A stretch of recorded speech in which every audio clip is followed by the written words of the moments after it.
আসসালামু আলাইকুম সবাইকে। আজকে আবারও চলে এলাম আমার হাঁসের খামারে। আপনারা ছবিতেই দেখতে পাচ্ছেন আমার হাঁসের বাচ্চাগুলোর বয়স এখন ৩০ দিন।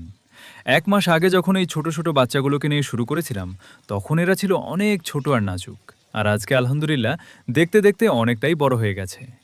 সারাদিন এরা একসাথে ঘুরে বেড়ায়, খাবার খায় আর নিজেদের মতো করে খেলাধুলা করে। এই জায়গাটাতেই আমি হাঁসগুলোকে রাখছি।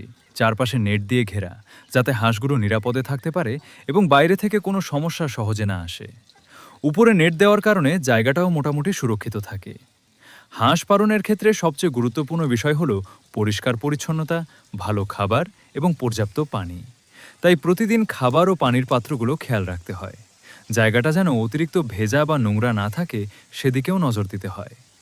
৩০ দিনে এসে হাঁসগুলো চলাফেরা আর খাওয়ার আগ্রহ দেখে সত্যিই ভালো লাগে। এতগুলো হাঁস একসাথে দেখলে মনে হয় পরিশ্রমটা সার্থক হচ্ছে।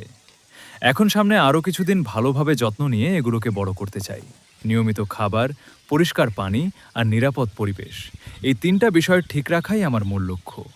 আপনারাও যদি হাঁস পালন করেন, তাহলে আপনাদের অভিজ্ঞতা কমেন্টে জানাতে পারেন। আর আমার এই হাঁসগুলো ৩০ দিন থেকে পরবর্তী সময়ে কতটা বড় হয় এবং পালন করতে কি কি খরচ হয়, সেটা দেখতে চাইলে সঙ্গে থাকবেন। সবাই ভালো থাকবেন। আল্লাহ হাফেজ।